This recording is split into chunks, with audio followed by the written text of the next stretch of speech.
Ladies and gentlemen, this is the City of Tyler Planning and Zoning Commission meeting for February the 1st. Is this Groundhog Day? Should we know? I think that's tomorrow. Tomorrow? Tomorrow.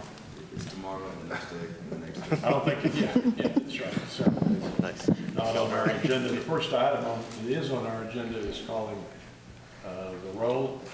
Can you put your mic in front of you? Sure. Is that better? Can people, I'm sorry. First item on our agenda is roll call. Who's down there? Go ahead. Sheila, I can't see. Sheila, would you call the roll, please? Yes, sir. Commissioner Nichols. Present. Commissioner Landis. Here. Commissioner Swain. Here. Commissioner Whitney. Here. Commissioner Reed. Present. Commissioner Phoenix. Chairman Hudson. Present. There is a quorum here. The Planning and Zoning Commission makes recommendations to the City Council. All items approved today will be heard by the City Council at its regular meeting on Wednesday, February the 23rd, commencing at 9 a.m. If you received a notice for this meeting, you also have received a notice for the City Council meeting. If you received a notice for this meeting, you also received a notice for the City Council. Subdivision plats are approved by the Planning and Zoning Commission solely unless there is a request for waiver of escrow fees or construction. Only the City Council makes financial decisions. If any item is denied, the applicant has 10 calendar days to file a written appeal with the Planning Department. The appeal will then be acted upon by the City Council. If you're here to speak for or against an item, please state your name and address for the record. Comments should be limited to 5 minutes or less, though extensions of time may be granted by the chair upon request. At the immediate conclusion of this meeting, we'll have a workshop to plan for our next meeting. That meeting is, like all of our meetings, are open to the public, and it will be held across the street, Kyle, in the large commission conference room. Thank you. Yes, sir. That's why these people are here, is to help me. Immediately, and that meeting is open to the public.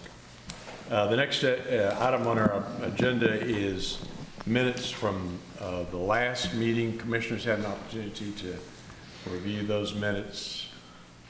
Mr. Chairman, I'd like to request a revision be Sure. made to the January 4th, 2022 minutes in regards to agenda item F21-188. All right, tell me what your. It was an item that I needed to recuse myself from, but I was shown on there to have voted. And that's been amended. The minutes you have before you reflect that change. They do? Okay. Yeah. Great. Okay. Any other corrections or changes, amendments? All right, is there a motion? Mr. Chairman, I'd like to make a motion that we approve the meeting minutes from January 4th, 2022. Is there a second? Second. Motion's been made and seconded. All those in favor say aye. Aye. All right, the first zoning item on our agenda is A21-009, Jenico, West Mud Creek, and Robert Fair et al. Ronnie? Good afternoon, Commissioners, and good afternoon, everyone present here. This is an annexation request. This is a voluntary annexation of approximately 32.78 acres of land. This is adjacent to the present city boundary limits, even though it's closer to I-20, Interstate 20. It's located west of the northwest intersection of US Highway 69 North and Old Ranch Road. This property is indeed contiguous with the city limits of Tyler. If you could see, it actually stretches the boundary like a little bit of strip to the 69 North. This request will amend the future city limits of Tyler, and also it'll amend the city council district number 3, and it'll also change the Tyler extraterritorial jurisdiction limits, and that is the requested proposal. The the applicant is requesting the annexation for, you see 3 zones in there totally, and that would be C2, that's along those strip, that is for general commercial, and R1D, that's the larger tract, 25-acre tract, and that is for single-family attached and detached units. And then you see the tract 2, that's a PMF, and that will be for a multifamily residential zoning district, and that comes up, since it's a plan district, it either has to have a site plan or a site narrative, and this would abide by the site narrative, and the applicant has requested front yard setback 19 feet and side 5 feet and rear yard 20 feet, and the site interior would be 0. And the density would be 7 units per acre, almost close to single-family residential district, and the height would be 42, and all the other signage, parking, and landscaping would be as per UDC, that's our Unified Development Code regulations. That's the aerial view of the property. Out of the 12 notices that was sent, none was received in favor or in opposition to the request, and all the staff has reviewed the request and request approval of the zoning of the annexation. Thank you, Thrani. Any questions for city staff? I don't have any cards on this item. Are there persons here who would like to speak on or ask questions about this zoning item and annexation for or against? Yes, sir. If you'd come to the microphone, please, and state your name and address for the record. My name is Gerald Roberts, and I do live next to this zoning area. Did not understand everything that was that you had stated. I'm sorry, my hearing isn't all that great anymore. But I have a concern about when I moved out there a little over 11 years ago, and the Windmills edition of the Wood Springs Ranch. One reason, well, several reasons I moved out there, one of which was I was out of the city and away from high density living, and it was a quiet area. And all the houses in that area, I mean, the community is quiet. If you're going to be bringing in high density units out there, apartments or whatever, then that's going to change the area and the context of what we all enjoy out there. Of course, there's only about 7 or 8 of us that are within that 200-foot limit, but I was able to talk to a few of the people there, and they are concerned about that too. I cannot speak for them. They have to speak for themselves, but I just know they are concerned. Let's see, most of them are working. They cannot take off during the middle of the day, so I'm the only one here talking about this. Like I said, I would object to this if it's going to have high density apartments or whatever. If single family units moved out there, that's like we are, we can understand that and I can accept that. My concern is, again, the high density portion of it. And that's about all I had to say, but I just wanted you to be aware of this. Well, we thank you for your time and presence here. Any questions for this? Mr. Robertson, where do you live in regards to this tract?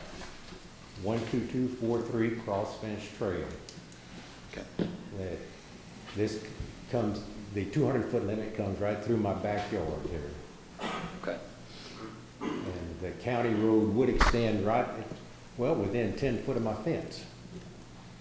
That old ranch road, if it was extended, which it does not at that point.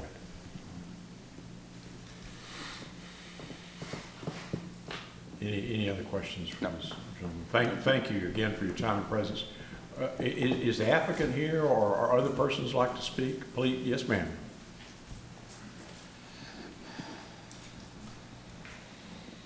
I think we live a couple houses down from him. Can you Don state? Dearlum, 12287 Cross Fence Trail. And my daughter and son-in-law live right next door at 12273 Cross Fence Trail. And my son-in-law was wanting to come today because he was very concerned about the drainage in that area. when we get a hard rain, there's a raging river that flows through his yard because there's no drainage in our subdivision. And he had to do a whole lot of work building up his backyard because it was eroding, because when the water would come through there raging, it would take in his whole backyard and it was eroding it. There's a drop off right behind his fence that he's had, in his yard, he's had to put cement bags so that they would harden there to create a barricade or whatever, and they've dumped a lot of broken cement into that. There's a drop off of, I'd say, 8 to 10 feet right behind his fence where it's washed out. There's so much water that goes through there. And he was concerned what, if y'all annexed it, what was going to be done for the drainage for that new subdivision, because it was going to be underwater when you get major rain. Because there's even a pond in the middle of that new subdivision. Can you, on this map, can you, oh, I see the pond there.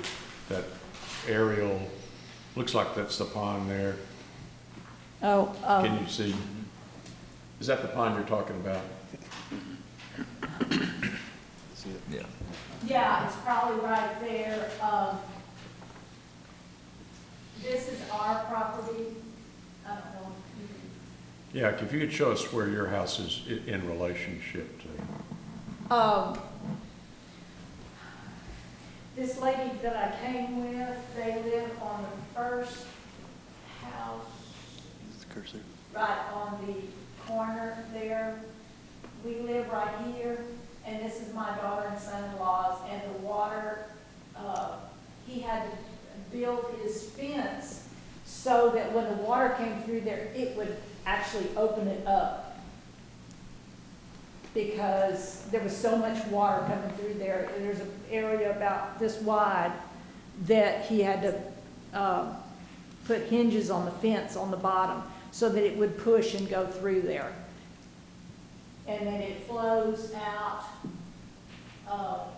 right here on the edge there. And there's that great big drop off of, like I say, it's 8 to 10 feet. I've never been able to climb down into it because it's so deep. And I don't know if anybody had ever voiced any concerns or even knew about what that was like down there. There's a lot of lowland.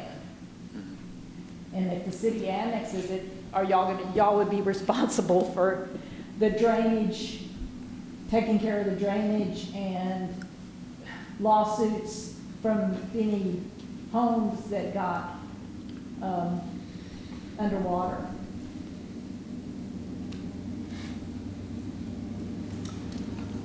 I don't know for sure, but my feeling is that if this was developed, that issue would be addressed, because that would obviously affect the future development, but I don't really know for sure. But so did you get a letter in the mail? Yes. And they got one too, but like I said, he and my daughter both work full-time, so. Did we have were there any protests? Okay, so did you get a chance to say, I'm not for this, and send it back in, or? No, that's why we came. Okay.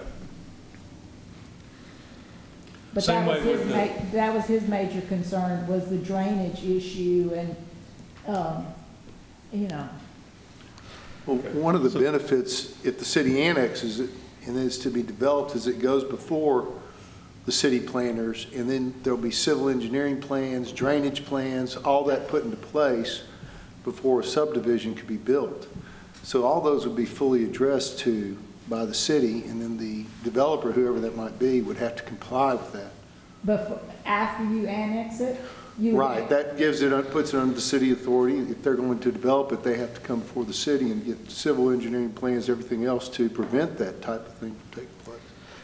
Yeah, I would say, as it stands right now, the property is in the ETJ, or extraterritorial jurisdiction, so any subdivision plat that is submitted for that development would have to be reviewed for drainage, have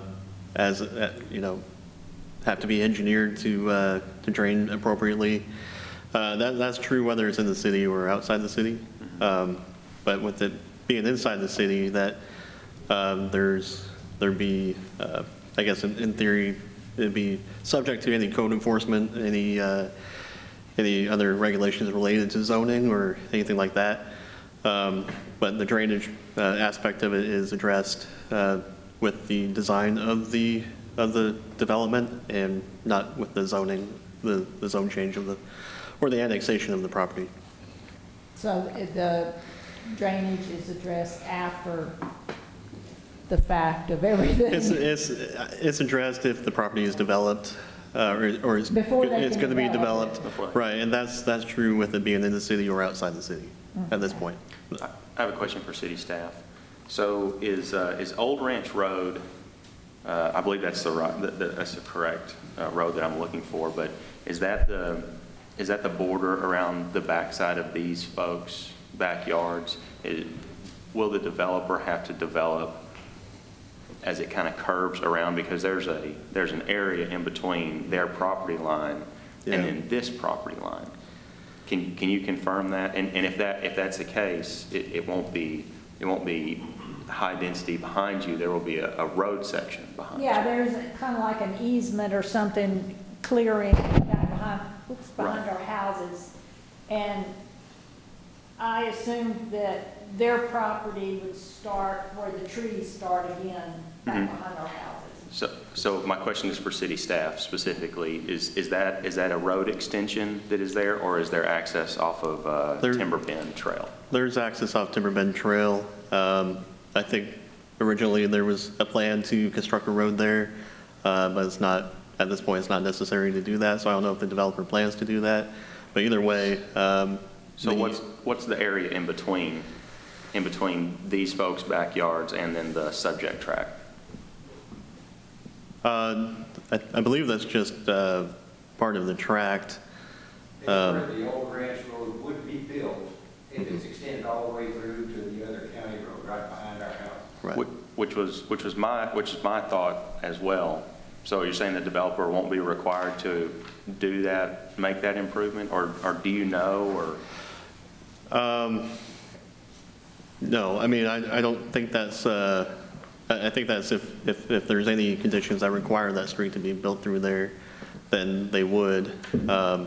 But there is a connection further south. It's hard to see, maybe you can. There's another view that shows it, but it looks like the extension, the northern trailing extension for Old Ranch Road, or the connection on the south side there as well. Right. Is there anybody here representing the developer? I don't believe so. I don't believe so. It's not on our agenda, but it's always disappointing when that happens. Are there other persons who would like to speak on this? Yes, ma'am.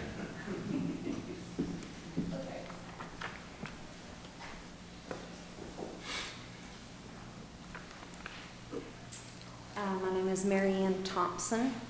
I live at 12299 Crossbench Trail. So I'm the first house as you come in to the neighborhood.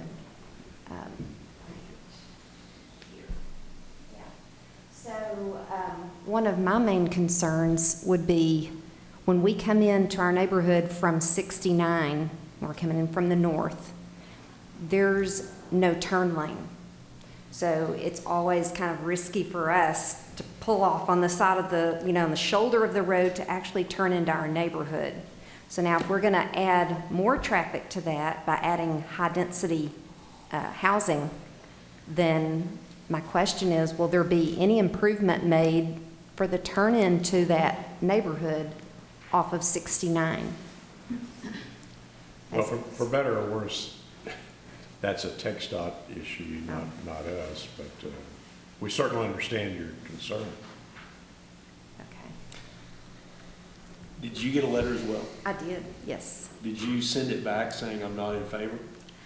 I really didn't understand enough to really know for certain that there would be, the high-density housing. I knew that was one of the options listed there, but it really wasn't clarified. So that's one reason I came today, to really find out. And I brought my yellow book right here, and turned it in. Tried to mention. So y'all each have 2 no votes with your paperwork?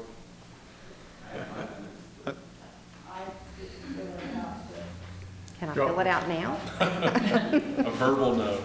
A verbal no, yes. So I think it was mentioned, I think Tharani mentioned it, the PMF is limited to 7 units per acre, which is typical of kind of a single-family development. So it may be more dense than the surrounding properties, but typically, if it's a PMF, the question is whether it's going to be a multifamily apartment complex, but 7 units per acre is the density, which is, again, not typical of maybe an apartment complex, which might be 24 units per acre. Sir, were you able to hear that? Partially, yes. Okay. What is typical, I'm not sure about. Well, if you had envisioned apartment complexes, he said that would be something closer to 24 units per acre. The limit for this zoning is 7 units per acre, so that is quite a difference in the density. So is it like duplexes, or is it actually If y'all- apartment buildings? Sir, if we're gonna have a dialogue, we want you to come to the microphone, please. I kind of invited you into the dialogue. So my fault. I didn't understand. Can you say that again as far as what's standard? Yeah, so, there was some comments made about high density development. Just make a note of the limitation on the density for that planned multifamily is 7 units per acre, which is more typical of a single family development density. Now, the style of the units may be, different than a single family detached. I don't know for sure, but it seems like these are more like townhome developments. But the typical density of, say, an apartment complex would be 24 units per acre. So I was just bringing that to light, that instead of this being a full, high density multifamily or zoning of what you'd expect for a high density, this is capped at 7 units per acre, which is low to medium density for residential units. Well, our units right where we're at are around 2 houses per acre, maybe that much. So you're still talking about 3.5 times more than what we have,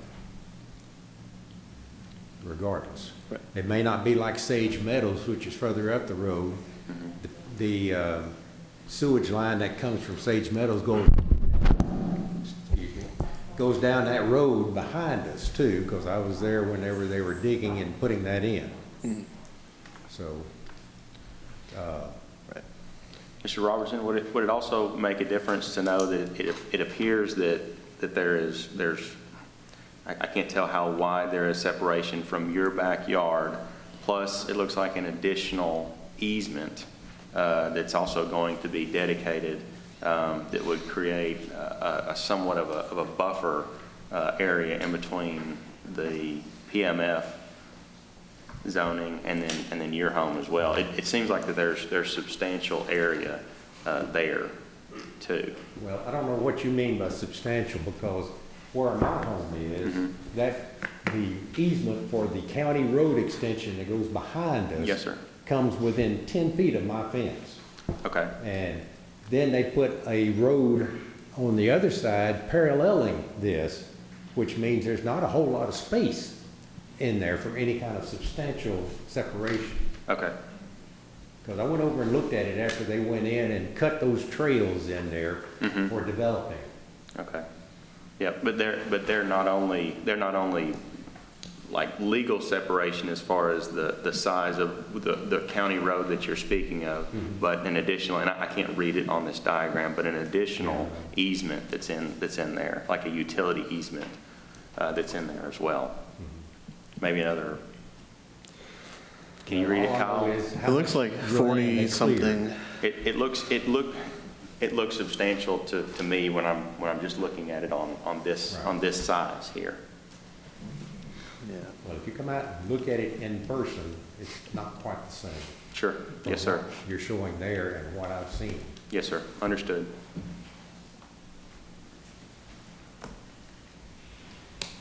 Just to clarify too, with PMF zoning, it only is approved for that specific, you can't change it without it having to come back and be approved again. That's So, I mean, correct. they can't decide they're gonna do something else. Right, they're subject to these development standards that you have here. They didn't prepare a site plan. They proposed a narrative for, setbacks, height, density. That at this stage, this is what they've proposed. And just to confirm one more time, the extension of Old Ranch Road would not be required by the developer. That's my understanding, yeah. Okay. And who should I turn this into? Thank you. Thank you for your time and presence. It's obviously a new area and part of the growth of the city. Tyler, are there other persons here who'd like to speak on this item? And there's no one here representing the developer. Yes, sir. Just state your name and address for the record, sir. Tony Chung, I live in the Windmills too, but it doesn't directly affect my yard, but still just has a community, a great community. It's quiet, it's peaceful there. I'm in accordance with these folks, what they're talking about. All right, any questions for this gentleman? No, don't know enough yet. More information to come. Okay. Just want to support my community. Thank you. Any others? Is there a commissioner who wants to make a motion?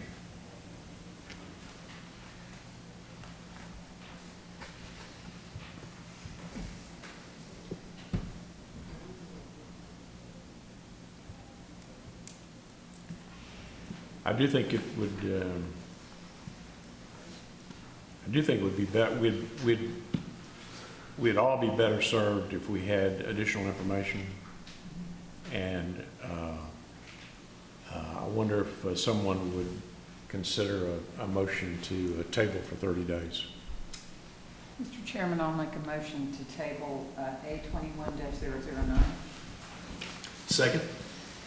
Motion's been made and seconded to table this item for 30 days. That doesn't, ladies and gentlemen, that doesn't necessarily mean that we're for or against. We just, I think, would like to have some more information, and we're about to take a vote. Any further discussion? All those in favor say aye. Aye. Any opposed? Items tabled for 30 days. Will we be notified Yep. again? Yes, ma'am.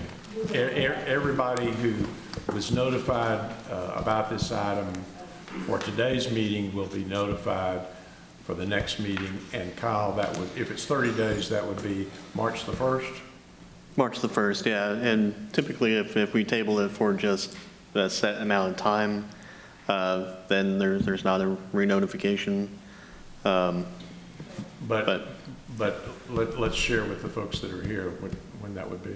Yeah, March 1st. March 1st, Right. 1:30 in this room. We won't be notified of any further information.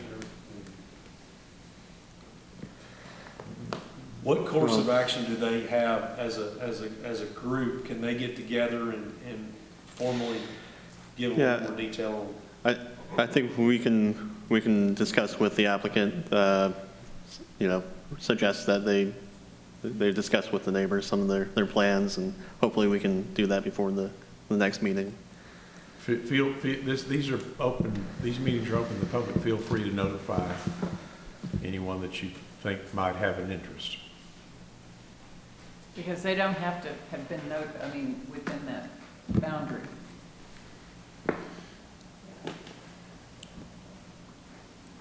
First time that's ever happened. Next item on the agenda is C21-015, Ghana Ricardo, unimproved right-of-way, alley right-of-way. Thorani?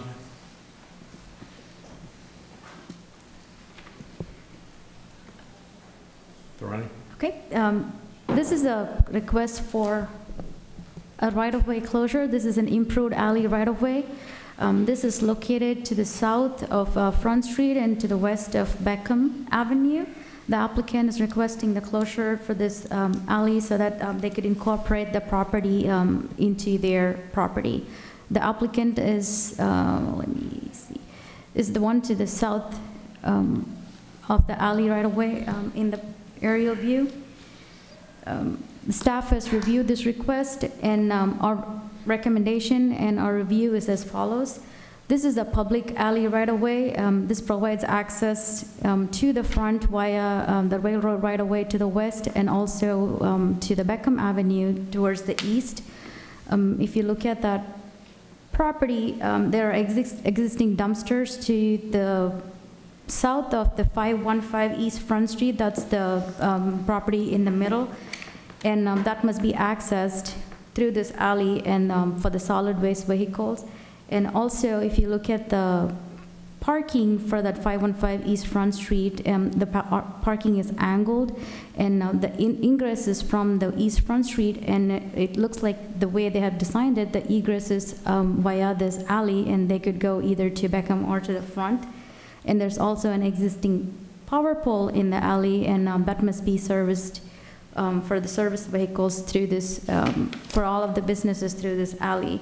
The traffic engineer has reviewed this request and has recommended that closing this alley would restrict the access to traffic circulation, both going to the front and to the Beckham, and recommends denial. And also looking at the notifications that was sent, out of 9 notifications, none was received in favor, but 1 in opposition to the request. That's to the north property, and the protest calculation is 5.55%.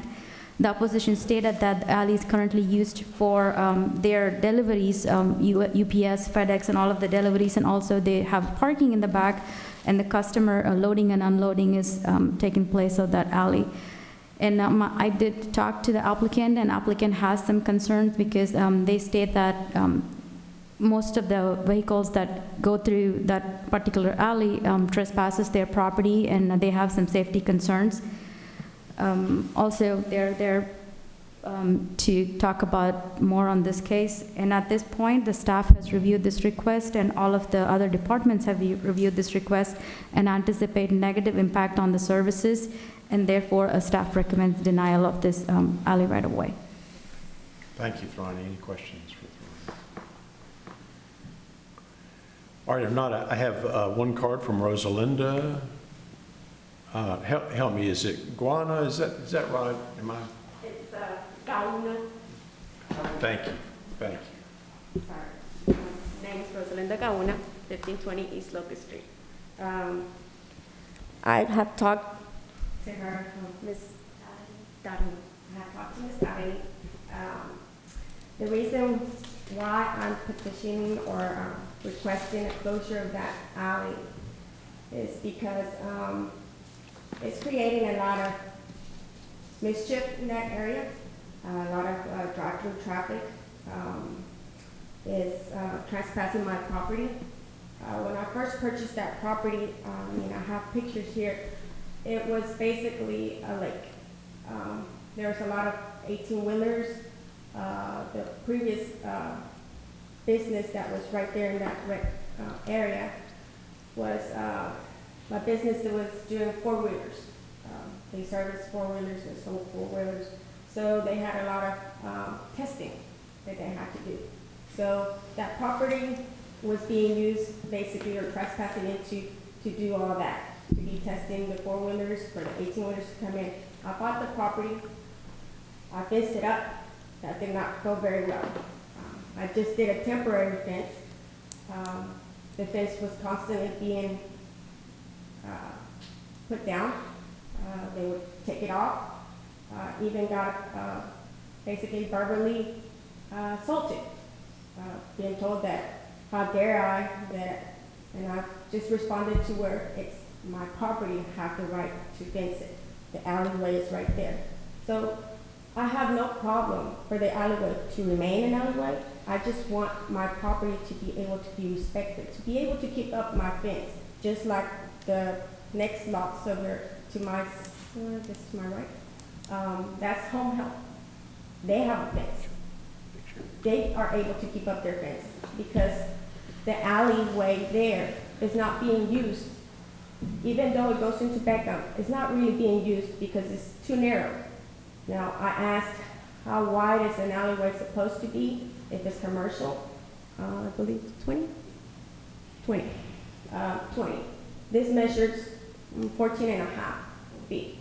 A residential alley is supposed to measure 12 feet because it just has normal vehicles driving through it, not big delivery trucks and so on. So they have dumpsters in the back. My request was to close the alley so that everybody could kind of benefit in a way. If the alley is closed, I was made to understand that if the alley is closed, the alley is split, and everybody gets, I believe, 7.5 feet if the measurements of the alley are correct. Everybody gets 7.5 feet to go into their property. So to me is the businesses there are going to have 7.5 feet more available to them to do whatever they feel they need to do. Either create more parking, either use it to be able to conduct their business. Right now, the alleyway is giving access to my property, to have my property, my fence being torn down.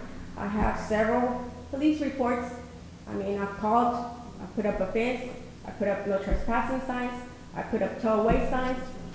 I've had to actually use the tow-away, I mean, the towing of vehicles. I don't want to do that, but I've had to. I have a business on lot 8, or lot,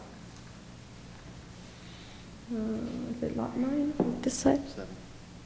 Lot 8. Lot 8, the property there, they have a business that basically loans money to title, in exchange for a title. They had a lot of parking available to them. Every parking space was empty, but they decided that they were going to park their cars that they repossessed in my lot. So I had to have them towed. Now, Mr. Benitez's property, I've asked several times, can you please not park on my property? Like I said, when I purchased this property, there was a lake. I don't want it to go back to a lake. I want to keep it to where it's not damaged. It's not looking more damaged. He refuses. I've called several times before officers to deal with that. On, I think, I'm sorry. There's a police report here. I have several police reports. Right here. This is September the 13th of 2021. May I read this to you? Okay, it says, contacted Rosalinda Gauna in reference to disturbance. Gauna is the owner of 520 Noble Street and is having problems with the owners and employees of 511 East Front Street parking on her property. Gauna showed me the survey marker of her property, which is located at the northeast corner I observed a lifted black Chevrolet truck clearly parked on her property. The truck belongs to Alex Benitez, who works at ABS Graphics, located on 511 East Front Street. Benitez originally moved the truck from Gaona, but then moved it back, just to upset her. I made Benitez move his truck. Gaona has towing signs placed in her property, but hasn't enforced them yet. I don't wish to enforce them on Mr. Benitez. He's a business owner. He's trying to make a business. I enforced it in a title company because they're they're loaning money and they're getting their money from that. They just ruined and repossessed somebody's vehicle that could possibly not be able to make the payment again. So I don't want to do that on Mr. Benitez. And I've talked to him, Zach, I don't want you to do that. But see, this alleyway is giving him access to him just being able to tell me, is there through traffic coming through? So continue as this, but hasn't enforced them yet. I recommend that I want to start using the towing company to remove unwanted vehicles. Benitez is now aware that his truck will be towed if he parks on Gaona's property in the future. Based on Benitez's attitude, it wouldn't surprise me if he does it again. Gaona requested this incident be documented, no further. I've been having a lot of issues with businesses, drive-through traffic. To the conversation that I had, she pointed out the power electrical posts. Got in contact with Encore. My building over there has an electrical post that's running from that one. And it's so close to the building that in a way it's gonna be dangerous in the future whenever I do something. So I contacted them and I said, if I ever choose to move this electrical post, is that a service they offer? Could that be moved to where it's in a better location? Now the lot number 8, I believe. Lot number 8 has that same exact situation. It's maybe 5 feet, 6 feet, that on the circle from the building. The point here was that it cannot be accessed, but there is an easement. So any property can be accessed, any parking lot can be accessed to get to that post if it needs servicing. Now, got in contact with Encore, they said they can move post 2 to where it can make it more accessible to them. To myself also, I said, is there a fee? They said, no, it's not a fee. They do what is called a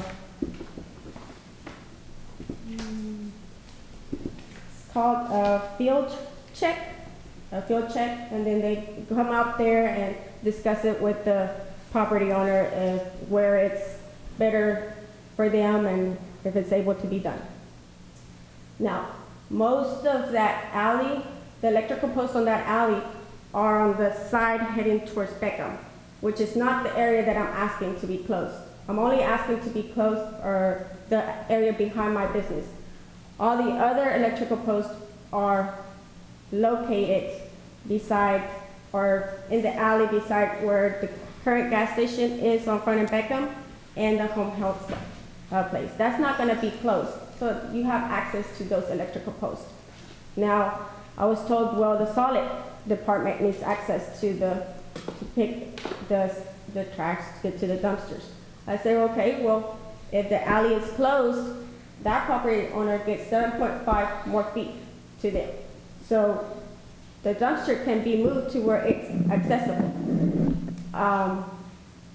And all this, we're talking about the property that didn't put in a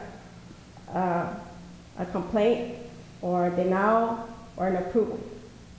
The only property that put in denial or is against it is property number, lot 9. So none of that is affecting everything that was mentioned to me that would affect, and the reason why it would not go through. It's not affecting, none of that is affecting that lot. They have access to their delivery trucks. They have access to the UPS. They have in and outs. That railway, all the delivery trucks that he gets, they come in from Noble through that railway. And they cut through the property that it's in red right there, they cut through there. They don't go all the way to Beckham, sorry. They don't go all the way to Beckham because it's more difficult to go that way. But they can always go straight to Front Street.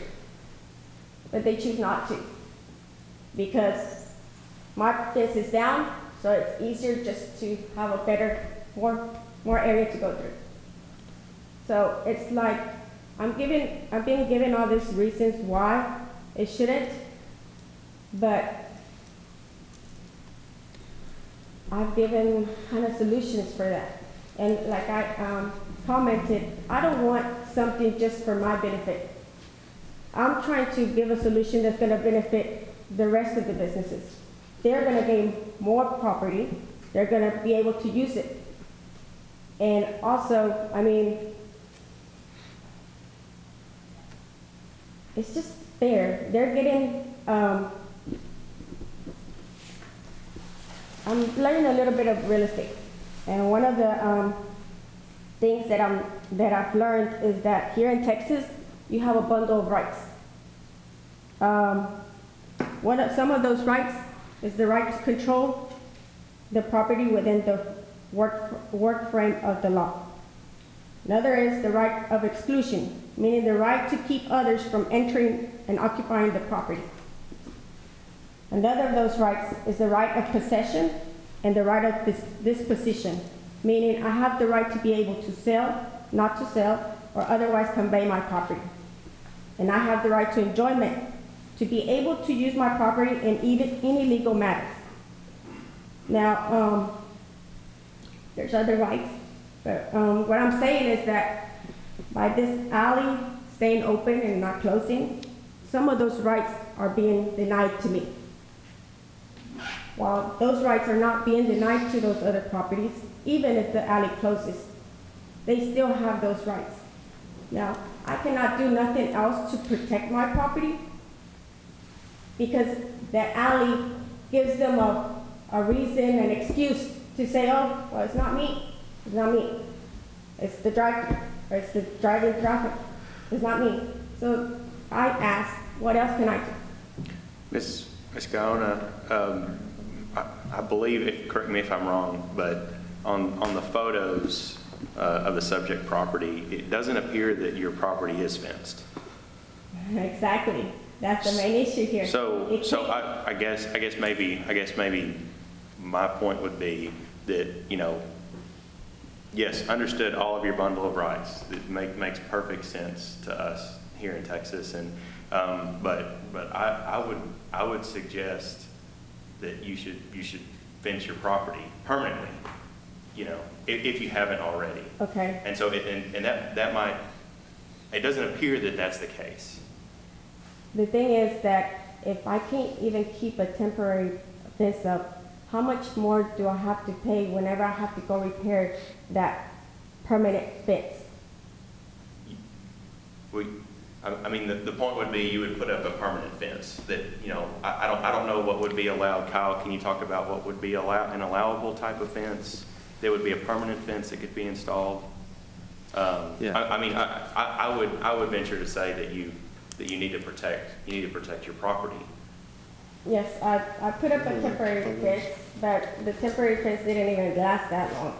And it's like, okay, what am I to expect whenever I put a fence that's bigger, like the one that Home Health has, and have the same issues? The main thing is here that the traffic that goes through there is not a lot of traffic, but it's trucks that get caught on the fence.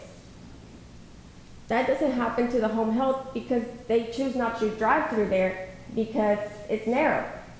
So they cut through the other property, or they cut through my property.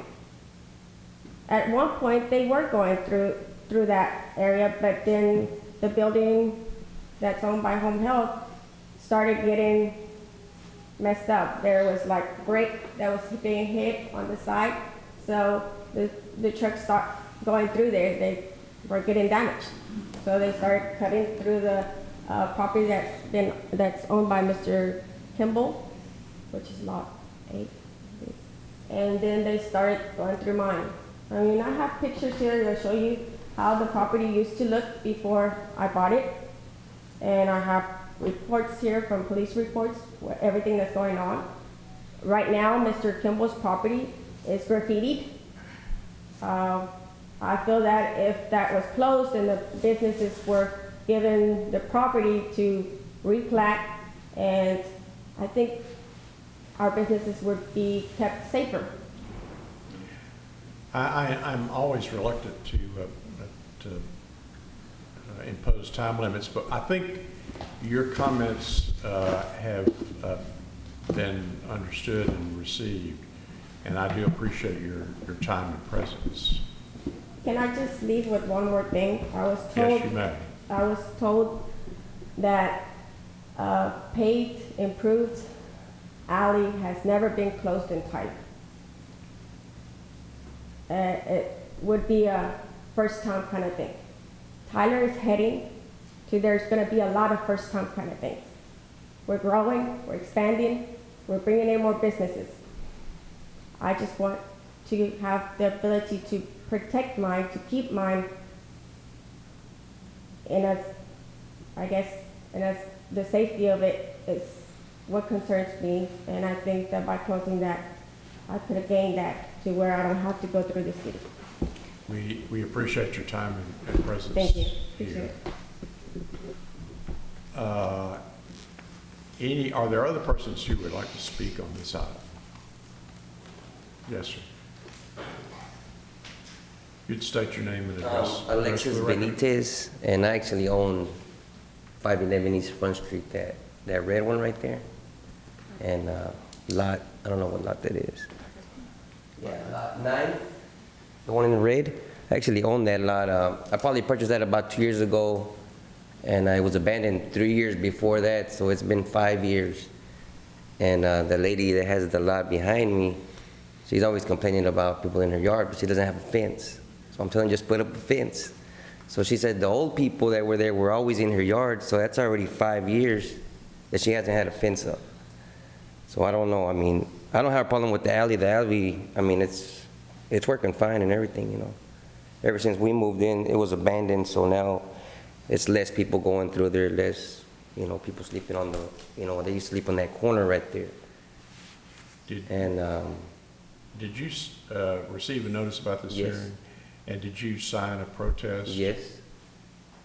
And you're in favor of not closing the alley? No, I'm not closing it. I mean, I don't think we should close it. I mean, it doesn't make sense. If the alley was closed, how would that affect you? I mean, obviously UPS and FedEx deliver in the back. Also, Boost Mobile's right beside me.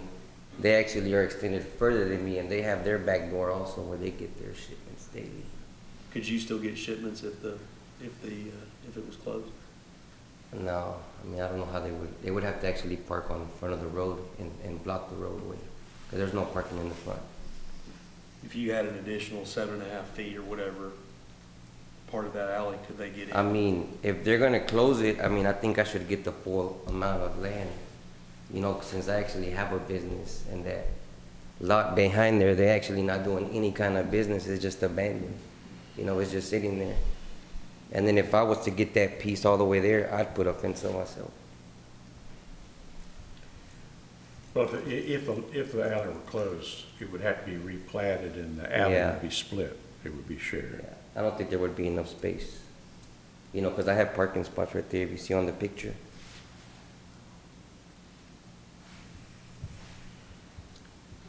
Any questions for the gentleman? Again, thank you for your time and presence. Thank you. Yes, sir. Good afternoon, everybody. My name is Ricardo Gona. Rosalinda's is my husband, my wife. You know, this, Mr. Wayne, you mentioned a fence, putting up a fence. You know, we tried that. I can honestly tell you, me and my wife personally were there in hot sun with my kids. We have 4 kids. At that time, they were younger. They were waiting in the car, sitting for us to put the posts down, okay? Once we put all the posts down, we put the fence up, okay? So as far as your comment about the fence, we've done that, okay? And now, repeatedly is being taken down, okay? Mr. Benitez here, the owner here with the, that's against it, you know, we've had continued instances where he doesn't want to comply with the boundaries. You know, when you go into any business, you want to plan according to what your boundaries are, okay? Constantly in our life. I mean, I can show you pictures, there's police report, all that. I mean, we're not taking anything away from him. We want his business to stay and do well. We don't want anything against that. We just want our property to be taken care of, okay? As my wife said, that alley it's in the way, you know? It's in the way, and it's giving them the freedom to say, well, it wasn't us, it's somebody else. You know, we've heard that plenty of times. You can tell in the police report that this is going to continue happening. You know, I believe that Mr. Benitez said that, you know, about our fences, we haven't put a fence up, okay? What's going to continue happening? You want me to spend $20,000, $30,000 on a fence so that it can be torn down again, and then spend more money?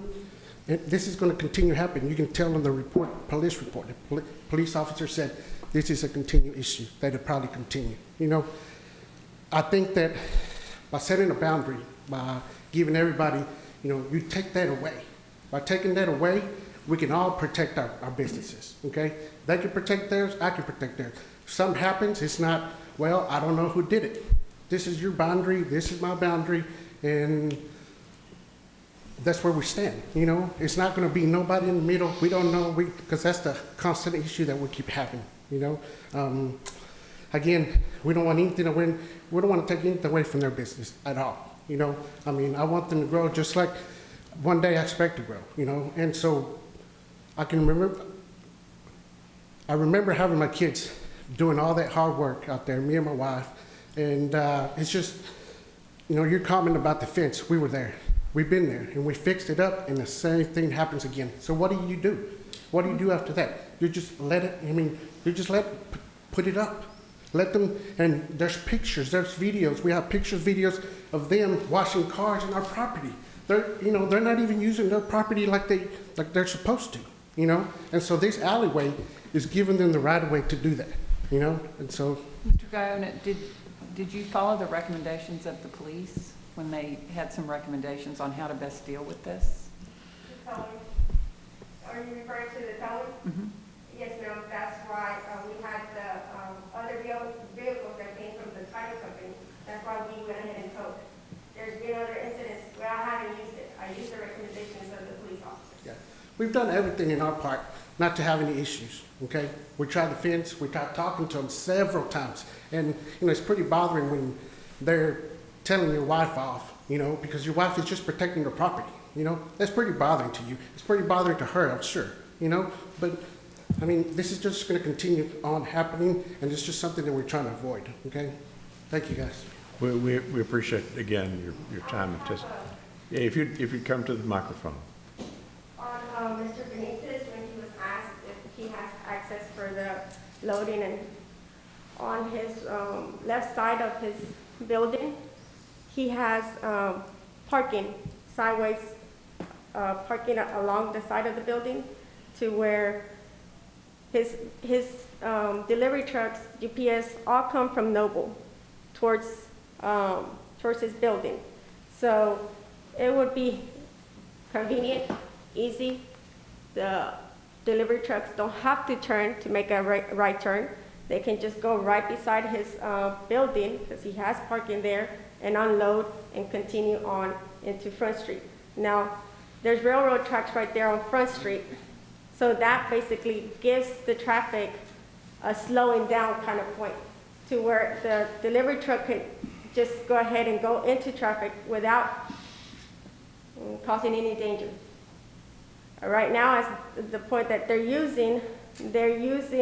driving through the parking lot of the other building, which is now closer to the exit of the gas station. So that creates a jam, because at that point, the turning lane that turns to right on Beckham is getting crowded right there, because cars need to turn. So that kind of creates a jam right there. Like I said, the delivery trucks don't go all the way to the end of the alley to Beckham because it's too narrow. So does it create more of a jam, traffic jam? No. The closing of the alley wouldn't affect, it would probably make it better. And as far as him having parking, he does have parking on the side right there. And he also is using, you see that parking of the cars on the railway? He's using that parking, and then he's using the parking on the side of the building. You see another garage gate opening on there. And there is still fence on my property on the side of the railroad because it's wider. So when the delivery trucks come through there, they don't hit it because there's a lot of space there, even if he has his vehicles parked there. The only problem is when they head down that alley because it's not wide enough. Again, I hate to just... Sorry? No, it's quite all right. Are there... Several people have spoken. Are there others here who want to speak on this item? If not, the commissioners have any... I have questions for city staff. Kyle,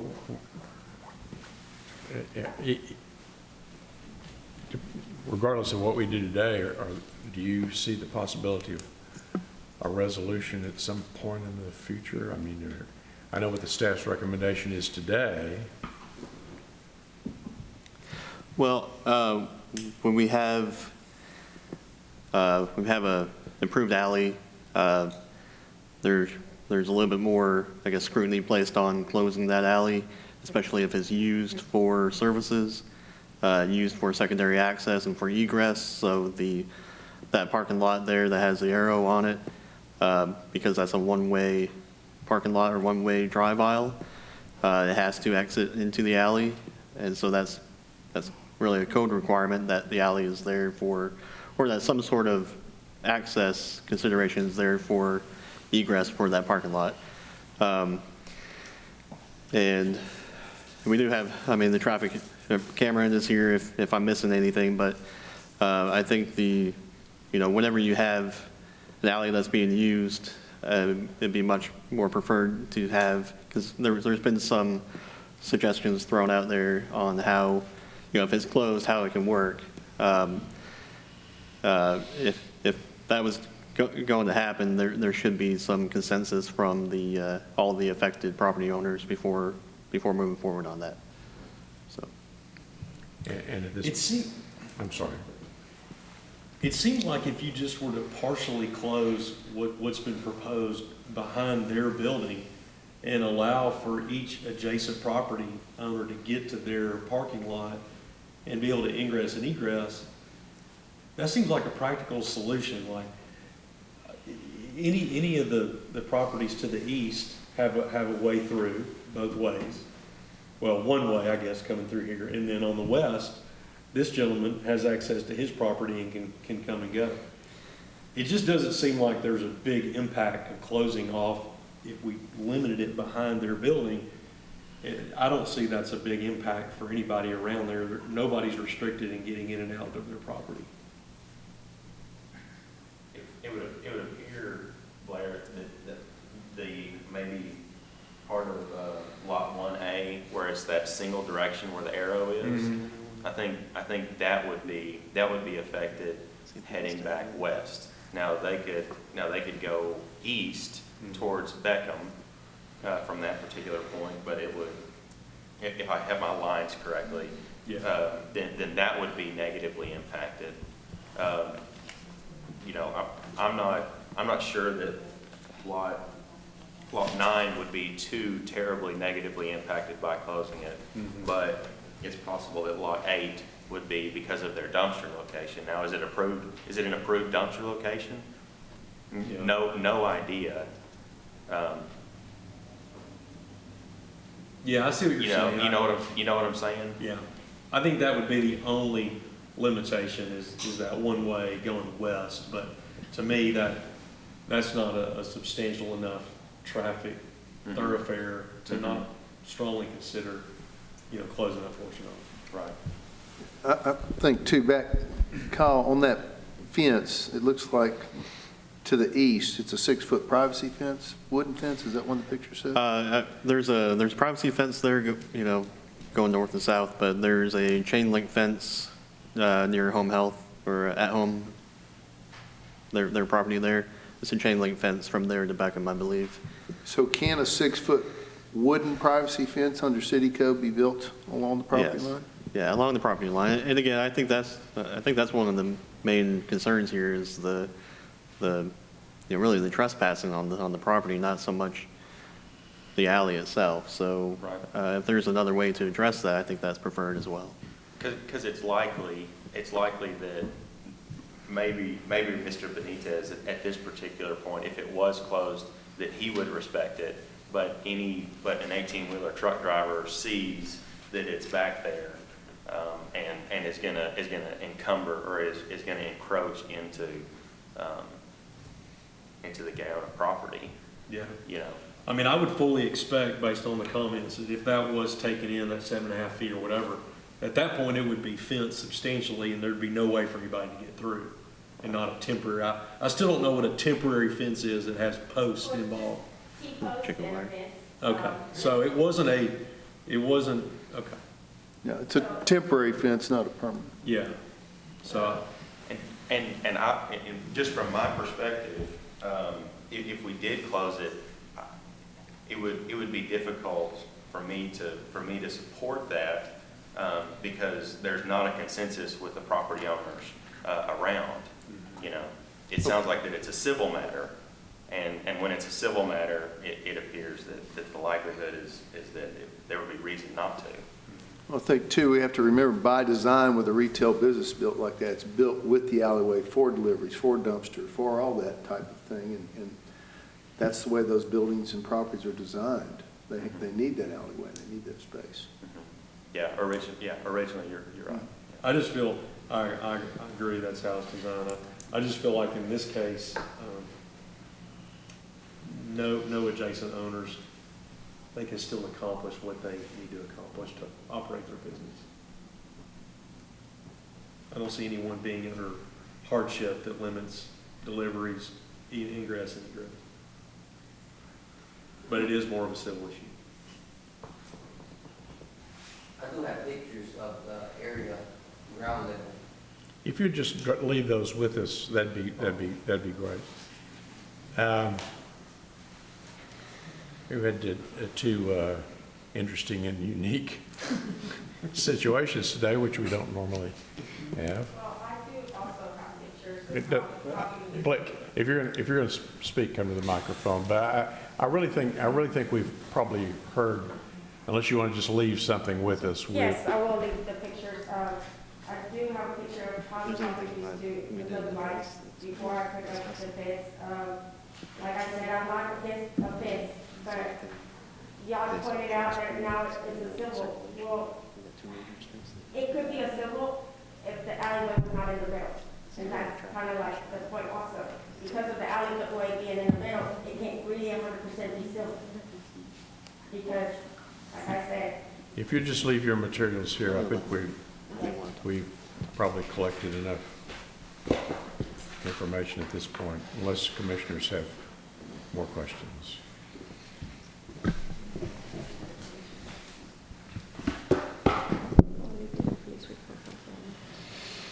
At this point, we've heard the staff's recommendation, we've heard comments from the property owners and adjoining property owners.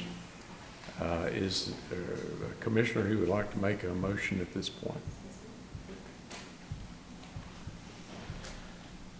Mr. Chairman, again, just because there's not a consensus from all adjoining property owners about how it would be used, how the property would be used, I do not feel comfortable in the closure of the alleyway. So in that case, I would like to move that we deny C21-015. Second. All right, the motion's been made and seconded to deny. You comments? We're in the middle of a vote. Thank you.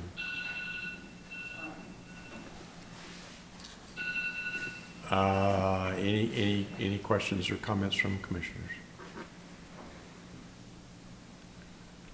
All right,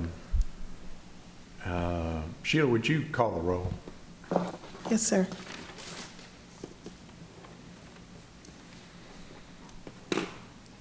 Commissioner Nichols, In favor of. Commissioner Landis, Nay. Commissioner Swain, Nay. Commissioner Whitney, Aye. Commissioner Reed. Aye. I'd like to clarify, I'm in favor of the city's recommendations. Yes, sir. Aye. Aye. Chairman Hudson. I believe it's a three, I think we have 3-2, is that what the vote is? Yes, sir. 3 ayes, 2 nays.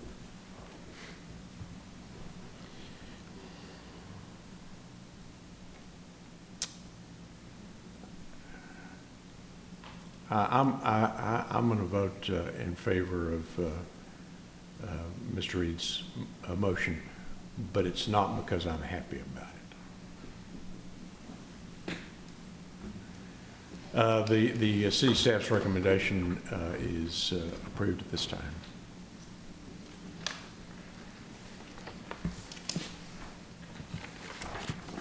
Next item on our agenda, Kyla, am I right at, lost my place, is PD 21-027, is that right? That's correct. Caleb?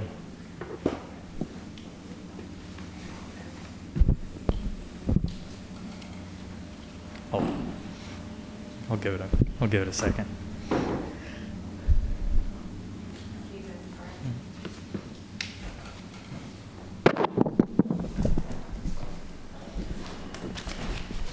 All right. This is zoning case PD 21-027. They're requesting a zone change from C1 light commercial to PUR planned unit residential on an approximately 17.9 acre tract of land along Crow Road. The applicant is requesting the zone change to develop single family homes. The adjacent property to the north, or it's actually a portion of this lot as well, is zoned C2 and it's currently undeveloped. The adjacent properties to the east are zoned PMF, planned multifamily, and are currently undeveloped but are being developed with single-family homes. The adjacent property to the south is zoned AG, agricultural district, and is currently undeveloped.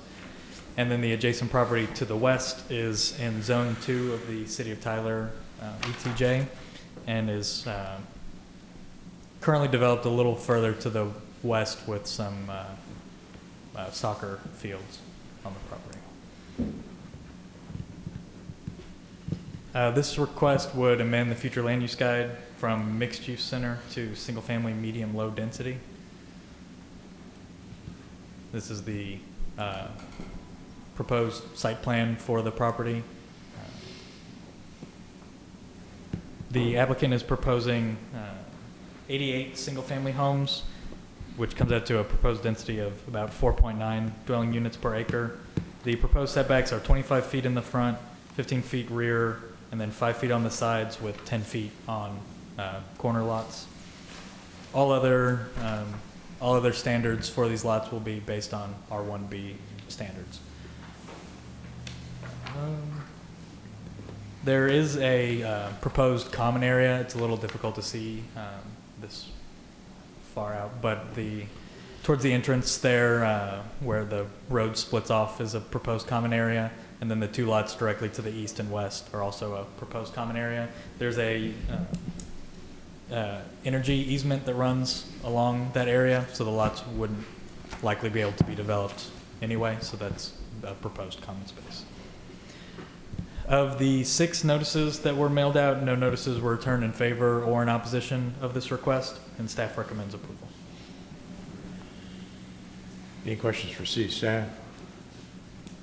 Halo, is this public or private road that runs along here, north to south? I believe these would be public roads. Public, okay.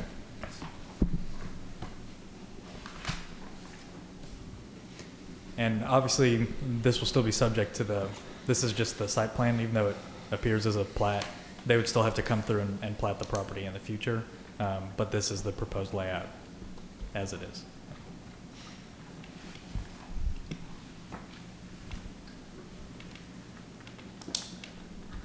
Any other questions for city staff? Are there persons here who would like to speak on this item for or against? Yes, sir.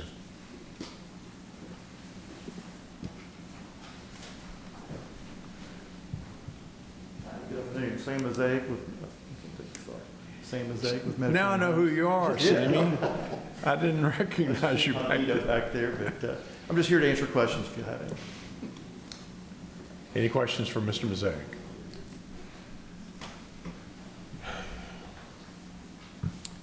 Any other persons who wish to speak on this item? If not, is there a commissioner who'd like to make a motion? Mr. Chairman, I'd like to make a motion we approve PD 21-027. Second. Motion's been made and seconded to approve this item. Any discussion? If not, all those in favor say aye. Aye. Any opposed? Item's approved.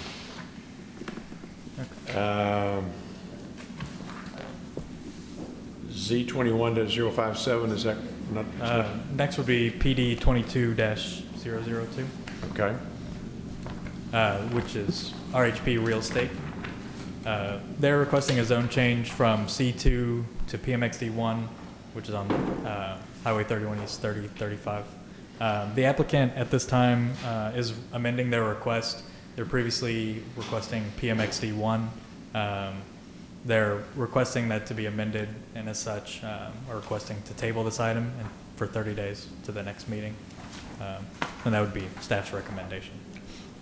Anybody, are the persons here who'd like to speak on this item for or against? If not, the staff's recommendation is to table for 30 days. Is there a motion? Mr. Chairman, I make a motion we table PD 22-002. Is there a second? Second. Motion's been made and seconded to table for 30 days. Any discussion? All those in favor say aye. Aye. Any opposed? Items approved. Table for 30 days. Next is Z21-057. This is a zone change request from RMF multifamily residential to R1B single family residential on 708 Wilson Street. As you can see, the area here is primarily zoned residential multifamily, but are primarily developed with single family homes, being as this is a north end property. The applicant is requesting the zone change to develop a single family home on this lot. As I mentioned, all the adjacent properties are zoned RMF.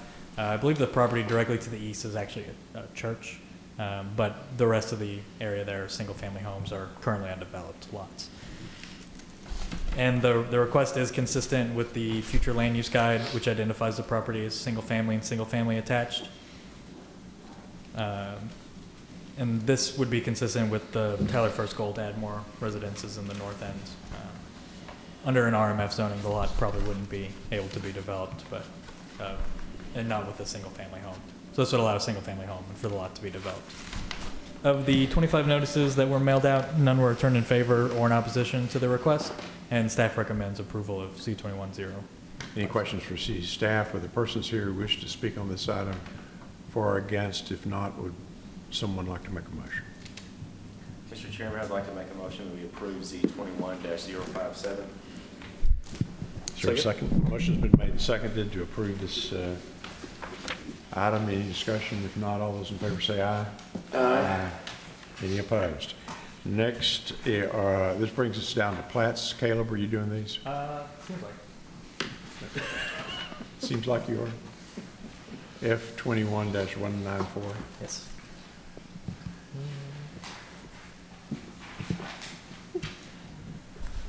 For F21-194, all staff comments have been addressed and staff recommends approval of this plat. Any questions for city staff or the persons here who wish to comment on this plat? If not, all those, is there a motion? Mr. Chairman, make a motion we approve F21-194. Is there a second? Second. Motion's been made and seconded to approve this item. All those in favor say aye. Aye. Any opposed? Next is F21-083, Southern Hill subdivisions. For F21-083, all comments have been addressed and staff recommends approval of this plat.